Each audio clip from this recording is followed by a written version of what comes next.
Hi, my name is Lisa Summerscales, and this is Video Game Purgatory. And in honor of the fact that you're probably watching this instead of working, today's episode is... We don't expect the average game to be realistic, because we don't want to wait for our hero to spend 4 months in rehab every time he takes a bullet. But sometimes, games about blowing up space aliens and running over pedestrians suddenly get serious, and that just makes them even goofier. Hardcore fans of this long-running casual murder and also yoga, for some reason simulator, know that GTA actually has a hidden story mode. And in GTA 5, the plot revolves around a series of elaborate heists. One heist involves robbing a docked ship, and first, you need to scout the port. But how do you accomplish this? That's right, no elaborate stealth mission. No daring nighttime raid. In a game that literally advertises crime in its title, you have to show up and put in a responsible day on the job. Oh, but it's not all bad. You also get to operate a second piece of tedious machinery. And to think, you wanted to have a gunfight. This goes on for a good 20 minutes, and the vehicles control like wet cardboard boxes full of grumpy puppies. Weird that they didn't include that part in any of the marketing. Huh. Hey, I heard you got GTA 5. Yeah, it's so awesome. Just put in a hard day of work at the docks, and now I've got to go straight to bed so I can be well rested for tomorrow. Like, in the game? Hell yeah! Boss man says I'm due for a raise, so maybe I can finally afford one of those fancy cars I keep seeing. I don't know any other way to get one. Mass Effect 3 concludes the epic trilogy of Commander Shepard saving all known life, despite the great obstacles of dozens of aliens asking her to pick up their goddamn space dry cleaning. Personally, I haven't gotten to what I assume is an amazing ending because I'm stuck doing pull-ups, trying to impress my space bros. The idea is you spend a little time bonding with each of your crew members. You go with one to the arcade, another takes you dancing, and Freddie Prinze Jr. challenges you to beat his pull-up record of 182. Okay, but they find a way to make it interesting, right? Nope. You have to pay just enough attention so that you don't mess up. But beyond that, it just drags on. And on. And on.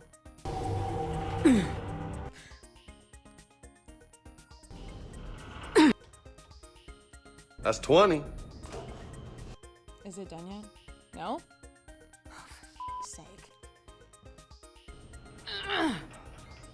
Okay, so it goes on like this for 15 minutes.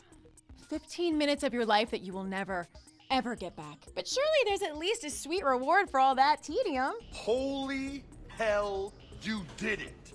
You know what? You're gonna have to get your own goddamn space dry cleaning next time. Shenmue II is a cult classic about a man named Yo trying to hunt down his father's killer. It's a sequel to a game about the exact same thing because Yo is bad at revenge and keeps getting distracted by goofy nonsense. Near the end of 2, you fist fight your way through a bunch of gangsters. You beat up their boss and you get a hint. The killer's on his way to a small village. Then you have to walk there. In real time. To be clear, this isn't some world map full of monsters and treasure and, you know, fun. This is a nature hike. An activity you play video games to avoid. After spending the rest of the game in a big city, it's kind of nice to have a virtual countryside for a few minutes. But then you get stuck there for another 2 hours. They do give you a travel companion, but she's, well, let's just say she's conversationally challenged. Aside from having to teach remedial geography, the game tries to spice things up with activities like don't get your feet wet while crossing this gentle stream, or hey, there's a bird. Or, you need to make a campfire now because this is taking forever. By the end, you're praying that a bear comes out of nowhere and mauls you, just for a little variety. Look, you can't just strive for a realistic trek through the wilderness in an era where every game looked like it doubled as a cataract simulator. And what's your reward for finally putting all your Cub Scout training to use? Yeah, it's a cliffhanger. Except not literally, because that would have been fun.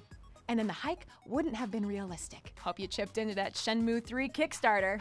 Massively multiplayer online games like World of Warcraft, Guild Wars, and if you were one of the lucky few who got to access the secret beta Zelda Online, use a trick where you can walk through other players' bodies like they don't exist. It looks a little silly, but it's the only way to prevent people from accidentally blocking key doorways during bathroom breaks. But the creators of Division decided that their gritty shooter needed to be more realistic.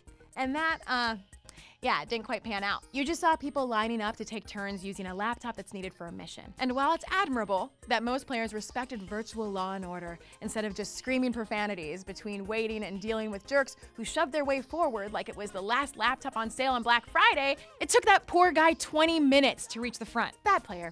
Perhaps under the impression that he was playing a shooter and not Grocery Store Simulator 2016, tried to cut the line, only to fail. and make everyone else mad at him. Please form a line is something you should have to say to children crowding an ice cream truck, not people who paid $60 plus tax to shoot pretend terrorists. And that wasn't the only problem. A game that cost millions upon millions of dollars to make was rendered completely unplayable by someone idling in a doorway. Yeah, it's realistic that you can't phase through other human beings, but how is this any better? You're an elite soldier. What's your excuse for not squeezing past him? We better not let real terrorists learn about such a horrifying secret weapon. Thanks again for watching, and join me again next month, where we'll be back to never acknowledging reality. Hey, I'm Lisa Summerscales, and this has been Video Game Purgatory. If you liked the video, go ahead and like below, subscribe to our channel, and tell us, what else would you like to see made more realistic in video games? Maybe we could go to Mars and actually take 7 years to play a game, just waiting together? Or maybe we could take therapy sessions for our post-traumatic stress disorder from all the murdering we've done. Or maybe the controllers could actually bleed when you've strangled someone or shot someone. Or maybe boobs.